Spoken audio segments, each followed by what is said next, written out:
Welcome to The Agent Secret. My name's Georgie Wolfenden, and this is the show that is dedicated to making you feel your best, whatever your age.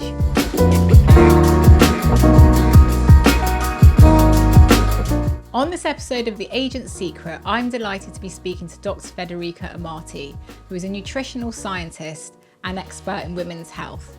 She'll be discussing with us how we can move through the menopause with ease. Hi, Dr. Federica. Hi, Georgie. So good to be here. How are you? I'm well, thank you. I've been better actually, as I'm in the full flux of the menopause, so I'm quite excited to let women know how they can better prepare for the menopause.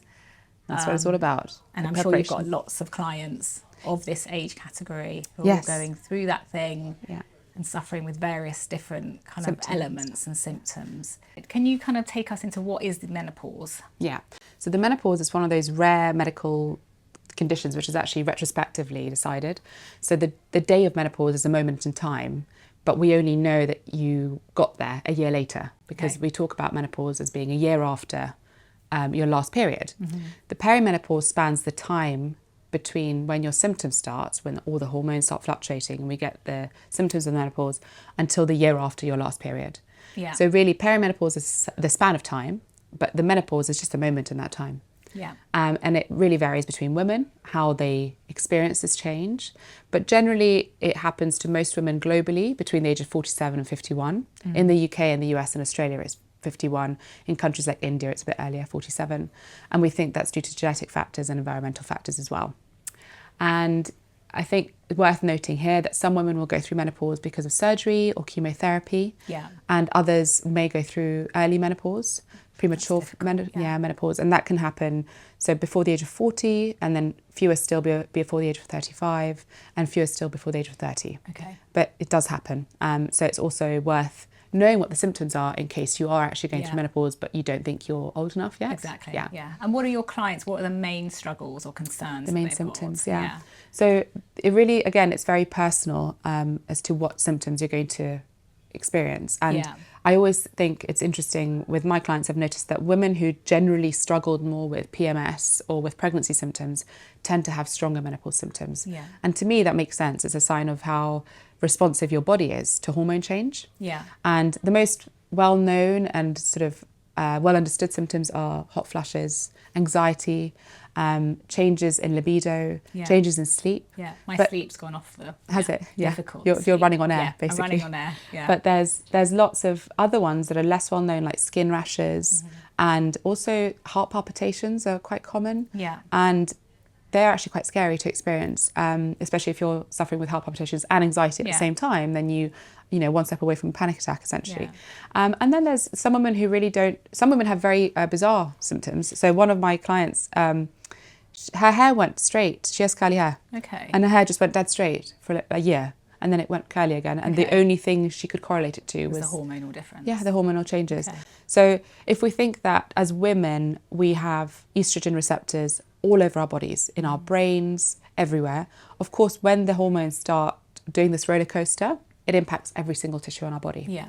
But which symptom you're going to have is hard to predict. Yeah. But there's a whole variety of symptoms. I actually outline them in a diagram in my new book. Okay. What's your book called?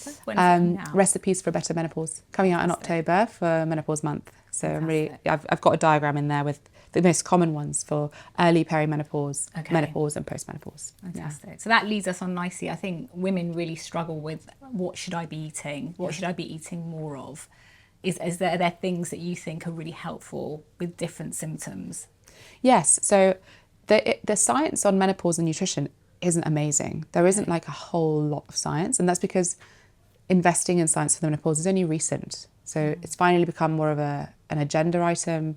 There's way more interest, which means that now research is being done. Yeah. The best study that we have to date on nutrition and menopause is the Zoe Menopause study. Yeah. And which you're involved in. Yes, and which you know well as well, because you kind of did the PR for it. So it's a really good study because it shows us how closely linked nutritional status is with menopause symptom severity. Yeah. So what we learned from that study, and then from other studies that have been done as well all over the world, is that actually what we eat and what nutritional status we're in does impact the severity of our symptoms. It doesn't necessarily impact which symptoms we get though. So if you're somebody who is going to get hot flashes. We can't necessarily say that eating a specific food will get rid of them, but there seems to be enough evidence to say that specific dietary patterns and foods can help reduce the severity so that you can carry on with your life. And there's some really nice evidence around movement as well. So I'm not an exercise expert, but the scientific evidence shows us that movement, daily movement, really helps with the severity of symptoms as well. So combining those two things together, they're things we do every day. We move every day, we eat every day. And the third one I think we have to mention is alcohol. Alcohol really isn't a menopausal woman's friend. And the severity of symptoms is so much worse in women who drink more. So it's worth reining that in if you are suffering with symptoms, and also just for health, actually. And what about going back to the kind of food stuff and things you can do? I mean, I started taking, more mushrooms and felt the mood was completely different. And I remember I emailed you, I was like, why is this happening? So I think it's really interesting that you can have that switch if it's a mood link. And why I know there's been a lot around mushrooms in the press, but why are the mushrooms helping, perimenopausal, menopausal women? I think mushrooms help everyone, to be honest with you. So where people say to me, like, what is some advice that applies to pretty much almost everybody? And that is, eat more mushrooms, eat more whole grains, and have some probiotic foods in your diet. Like, if people actually did those, and pulses and beans, the fourth. If people actually did that every day, we would be in a much better place as a society with our health. And mushrooms have this very special place in our food pyramid, say, because they are unique. They're more genetically similar to us than they are to plants. They're not actually a plant. And they have lots of chemicals in them that are specific to mushrooms that we can't find in any other food. And they provide fibre. They provide these specific polyphenols, these phytochemicals that are really helpful for us. And there's some research to show that they can really particularly help with immunity and brain function. So turkey tail mushroom is the most well-researched, and it has a modulatory effect. It really improves outcomes for breast cancer, which is crazy. It's amazing, like clinical trials, So functional mushrooms are having more and more research done on them because of this interest in how are they helping, what are they doing. But at the moment, I always say, if you like mushrooms and if you enjoy eating them, add them to your diet. If you prefer supplementing with the powdered mushrooms, that's also a great idea. And for women going through the menopause who are perimenopausal, having that extra fibre and that extra polyphenol, we know that that's helpful for symptoms. And do you have a preference over the powder or eating mushrooms? So I like to eat them every day. I try to eat them every day. I do have mushroom powder at home, but I prefer to get my benefits from food. Than I do from supplements. Are there for the days that I know I'm going to be running around all day, might not have exactly the food I want to eat. But and also I don't think we have enough data yet to say exactly which functional mushrooms you should be focusing on. So if you are somebody who likes functional mushroom powders, I think take a mix, because we're not sure exactly whether one of them is better than the other, or whether a higher dose is necessarily better. I think my doses are just going up and up as I'm leading more into the menopause. So be careful of that. Keep it mixed. Variety is key, and eating mushrooms in your food is delicious and good for you. So do that as well. Sunbathe them a bit on your windowsill for the vitamin D. They make it for us. Fantastic. So it's good. And what's your views on, there's been a lot about, how we should be testing. There's been a lot about the Dutch test, or how early should women be testing? So I think the thing about testing for hormones is that it gives you a snapshot in time. And in the perimenopause, our hormones are all over the place. So getting one snapshot doesn't necessarily tell you anything. So you could go in and have a test, and your estrogen might be really, really low at that moment in time. And your doctor or somebody who's looking at the data might think, oh, you're already menopausal. Like, there's no estrogen there. Your progesterones are also dip down again. So it's just about, actually, we need to build up a picture of what's normal, ideally before you're perimenopausal. And this idea of going in and testing throughout your cycle, so you know what the variations are. So what is our normal cycle look like? And then when you go to testing hormones later, you can see okay, this doesn't look like any of the previous data. I think that's where we're moving towards. So Fertility Health by Helen O'Neill, her company, they're doing a great job of prioritising women's testing. How early is early, Fed? It's 35 I think 30-ish, upwards? 35 upwards. And regular testing? Regular, and being mindful that if you do have children, pregnancy messes up your hormones, and post-pregnant. So building up a picture with data for as long as possible gives you more insight. But at the moment, if you speak to any menopause doctor, so like the GPs who specialise, all the ones I work with, they say the best thing to do is to ask a woman about how she feels. Yeah. Because the biggest change, as I said, some women don't really get many symptoms, so it's not an issue if your hormones are low. If you've gone through the menopause and you feel good, okay. why do we need to medicalise that? It's not about the hormone levels.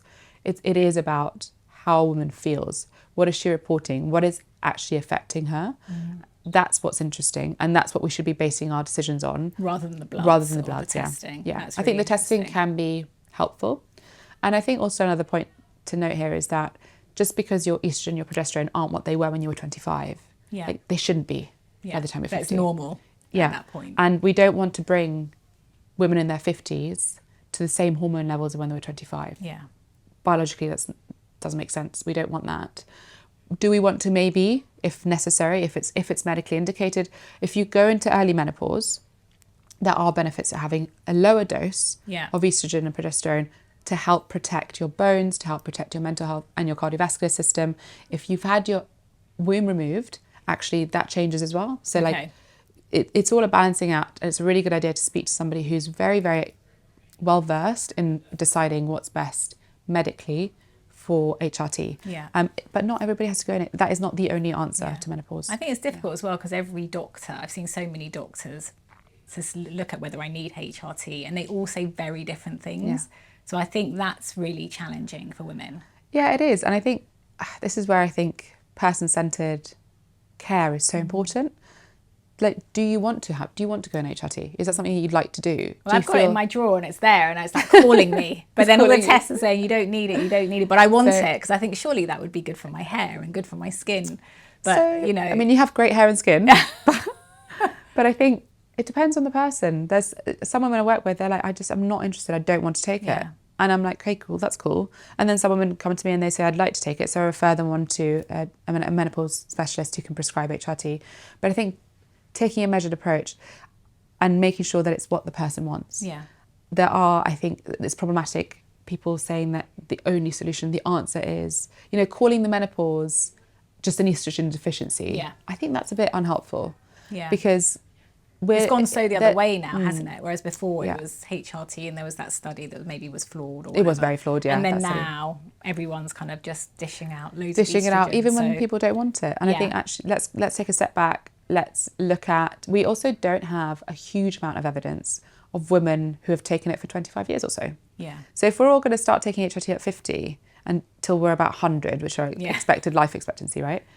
That's 50 years. Do we have data for that? No. Do we know what happens? Not really.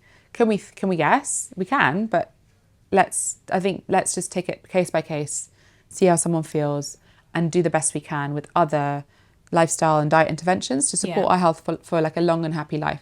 Whenever people say to me, sometimes when I speak to doctors about this, they're like, well, yeah, but don't you think, longevity will be improved? And I think, look at the blue zones. None of those 114-year-old ladies are taking HRT. No, exactly. They're not.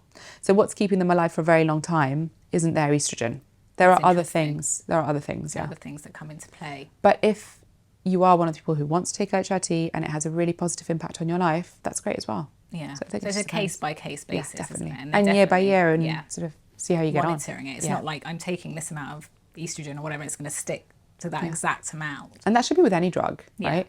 Any drug that you're prescribed. Checking in, is it still working for you?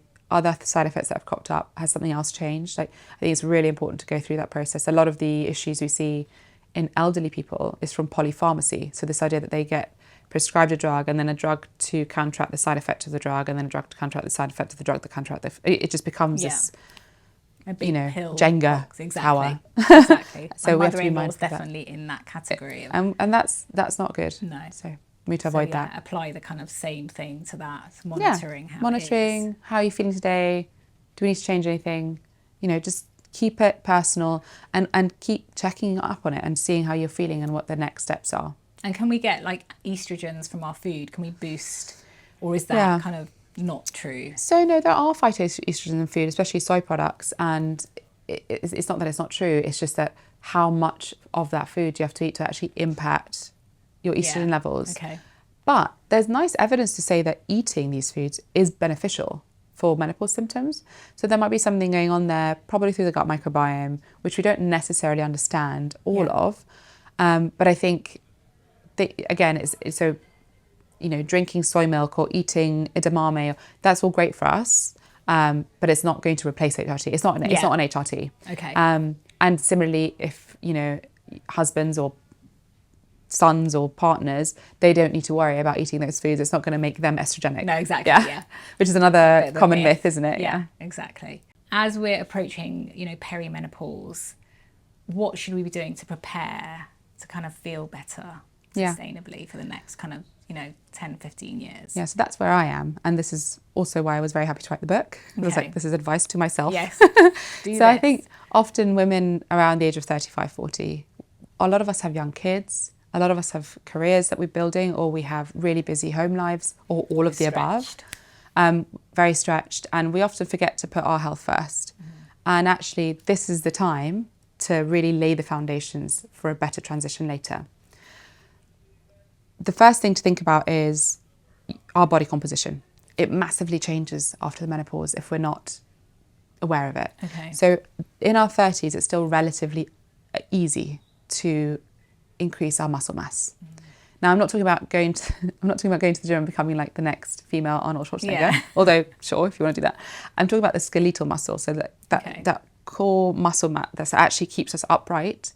When you see like ladies in the 90s, and one of them is like walking independently and going upstairs, she's got good skeletal muscle mass left, and that is much easier to build now.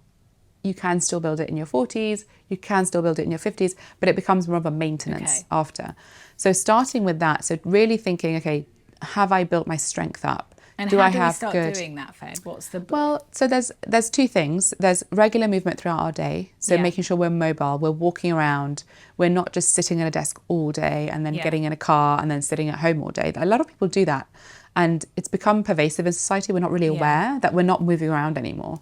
So moving around throughout your day, and then engaging in some sort of weight-bearing exercise. So if you want to go to CrossFit, great. If you want to lift some weights in front of the TV in the evening, that's also great. But just putting some pressure on our muscles to build more muscle. And that can be doing press-ups at home. It can be, there's so many different ways of doing that, but you do need to have some intensity that helps that muscle growth.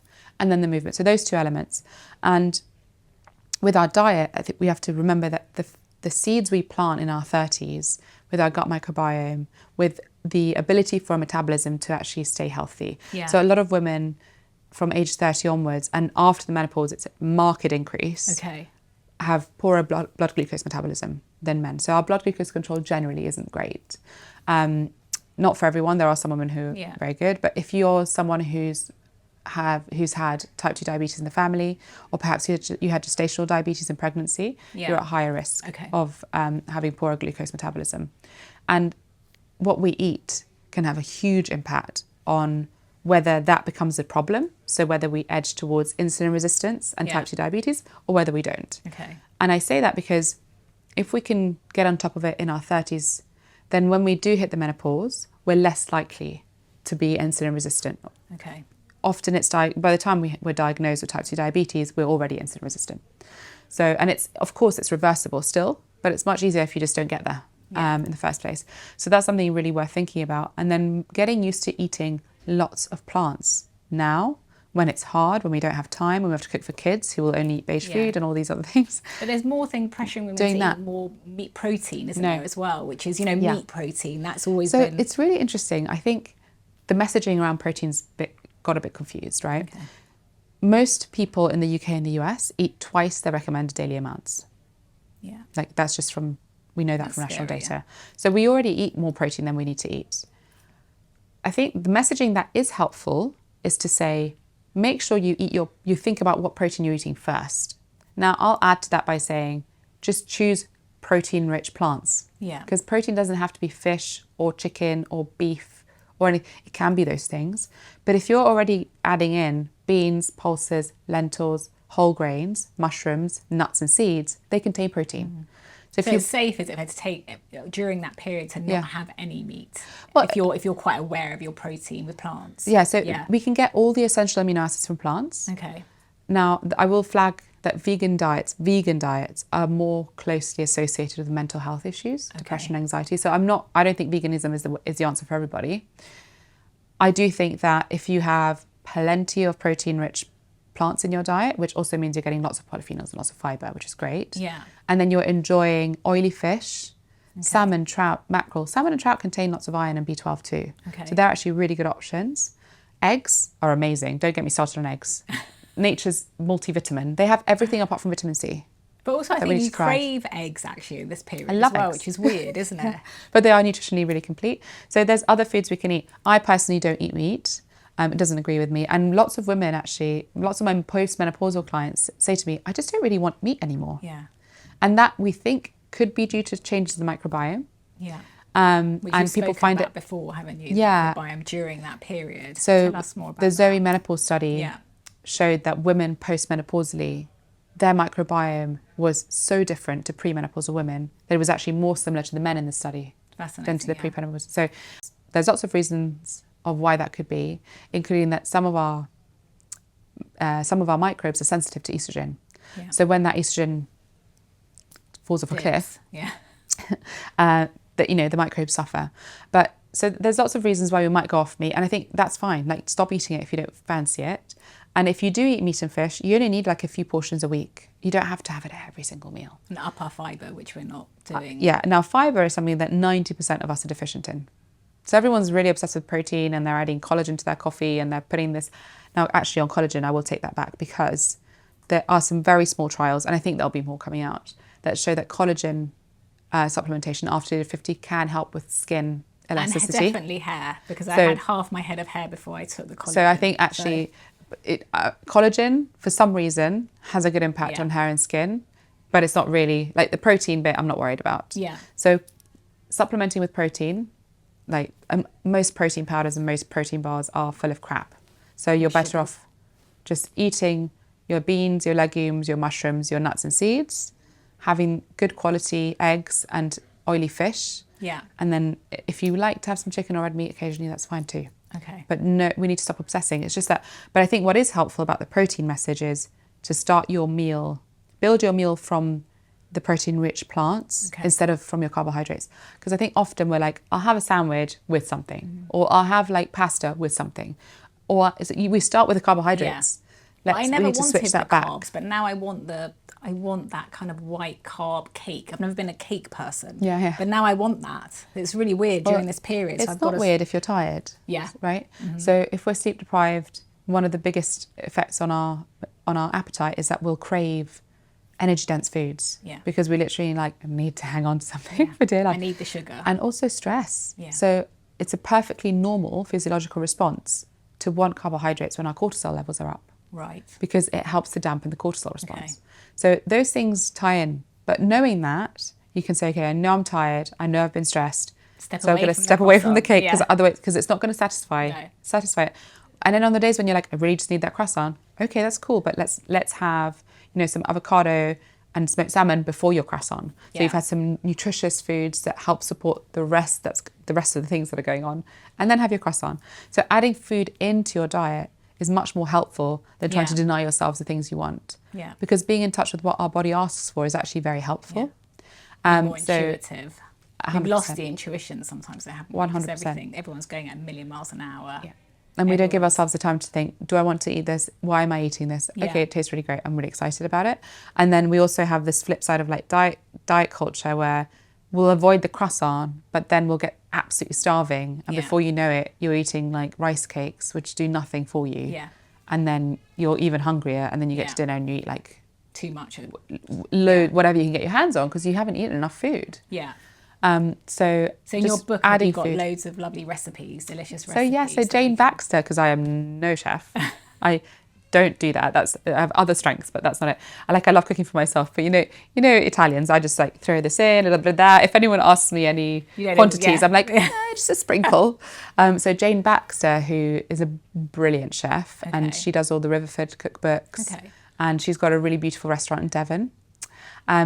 Called Wild Artichoke, I think it's called, yeah. So she wrote the recipes, and we sort of worked together and made sure that it had loads of different plants in it, lots of fibre in all the recipes, some really great nutritious foods, some delicious protein sources, and they look great and they taste amazing. I think that's going to be really helpful for busy women, just to have like a structure that they can, at that age, just do that and they know it's good for them. Yeah, so I mean, really the plan of the book is that you can read the science and then apply it with your food. Yeah. So all in one. Easy. Because originally we were both writing our own books, and then our publisher, who is brilliant, she said, actually, would you guys like to work together? Yeah. And I thought, well, yeah, of course. So how great for two women to be working on a book for women. So yeah. So Fed, there's lots of doctors saying we should be eating more protein as we approach perimenopause and when we're menopausal. What's your kind of view on that? So I think the messaging is positive, but the way it's been picked up isn't. So there isn't a lot of evidence. In fact, there's no evidence to say that any of us are protein deficient. We, in the US and the UK on average, we eat twice as much protein as we need to maintain good health. So not just minimum, good health. Mm-hmm. So we're definitely getting, and this is without supplementing. So this is just protein from our diet.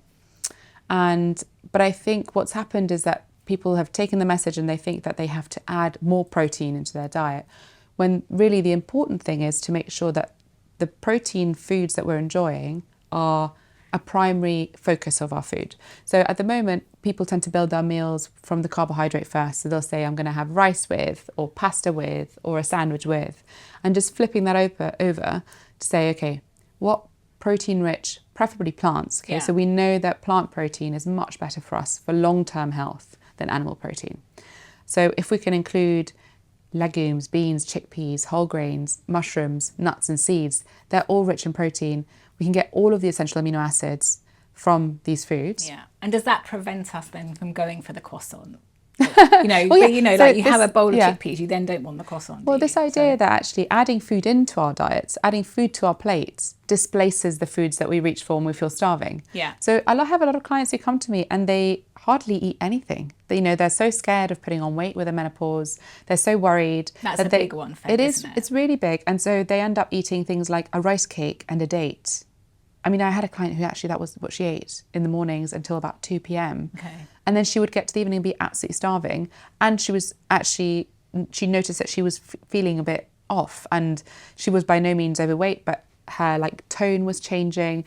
But well, it's the fear, isn't it? Because your body's kind of changing and you're trying to manage it. Yeah, you're trying to manage it, exactly. And so then what was happening in her case was that she was getting these big glucose spikes from the date, big glucose spike from the rice cake, no protein, no fibre, no nutrients to actually support her body. Yeah. And that's exactly what we're trying to avoid. So building our plates with protein-rich plant foods first, making sure we also have some nice colourful plants in there for the polyphenols, the phytochemicals that are really good for us. What's a and polyphenol? fibre.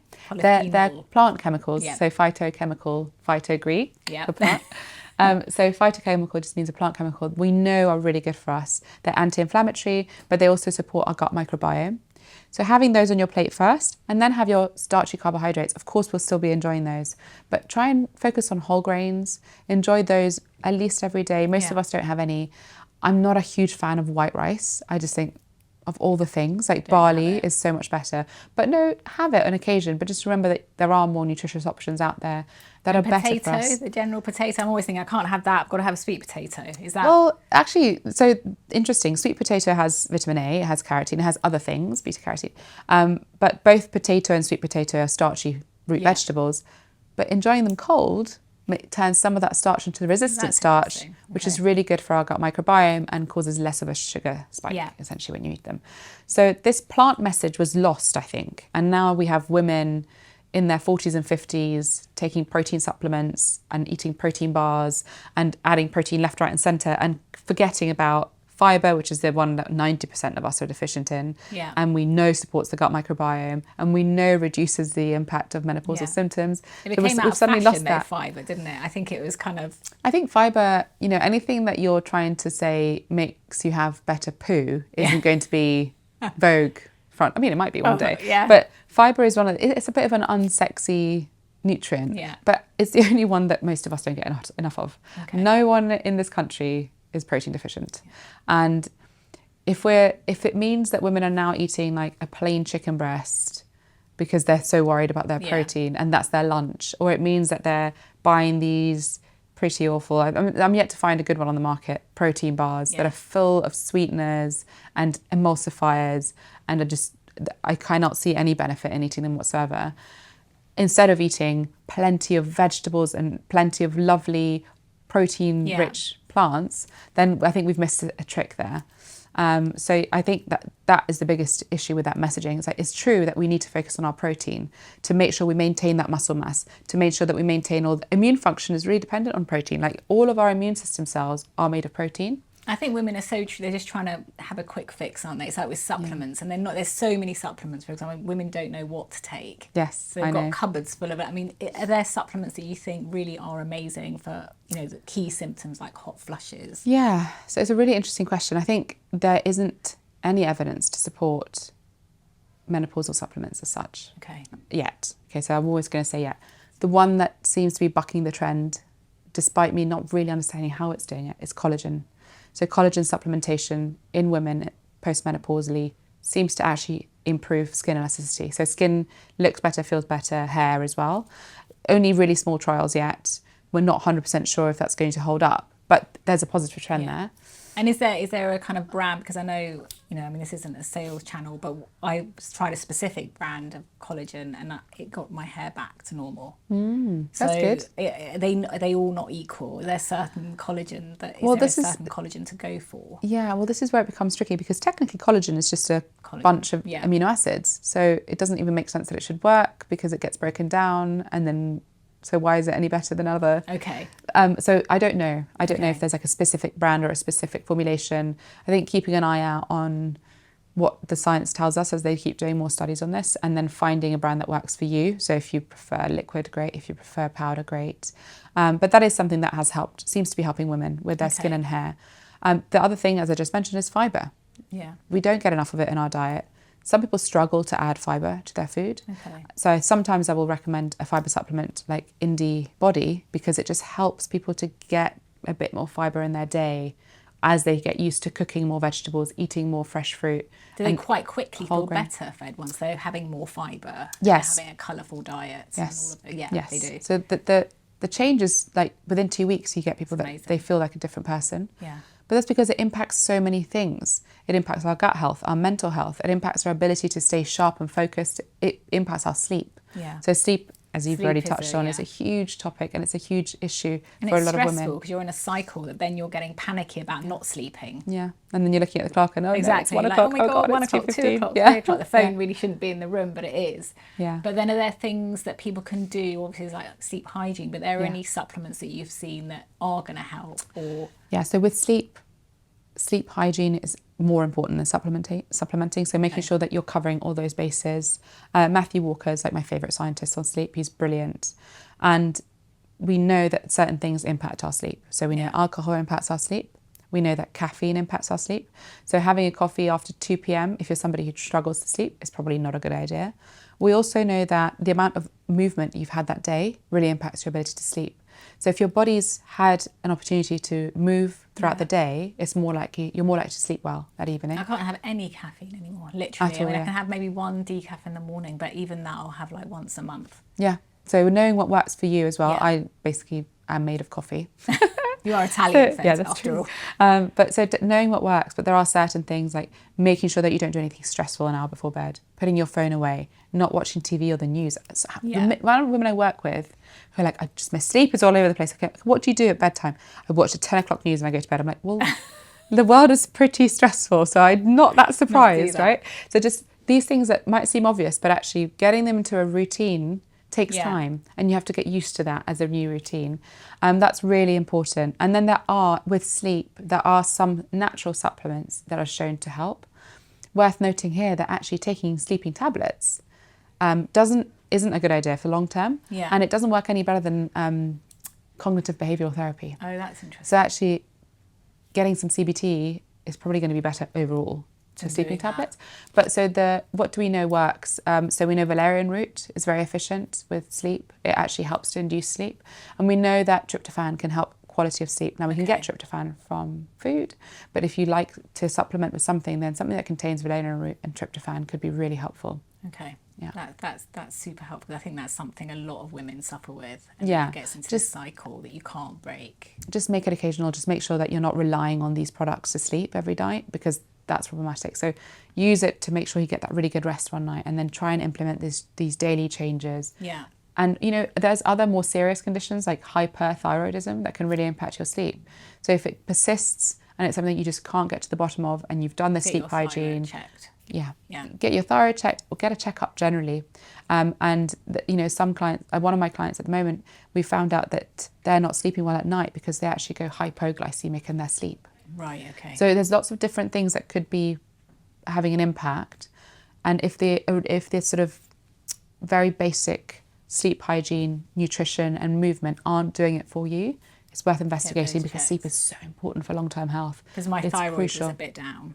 So then once I started taking some of the thyroid, that helped slightly. So it's interesting. It's lots of different things, isn't it? Yes, it is. More exercise. But we should prioritise sleep. Sleep is so important for longevity. So if we want to live a long and happy life, sleep is like up there. Maybe, you know, if I wasn't working in nutrition, I might be working in sleep, because it's really important, and it's important for people to prioritise it.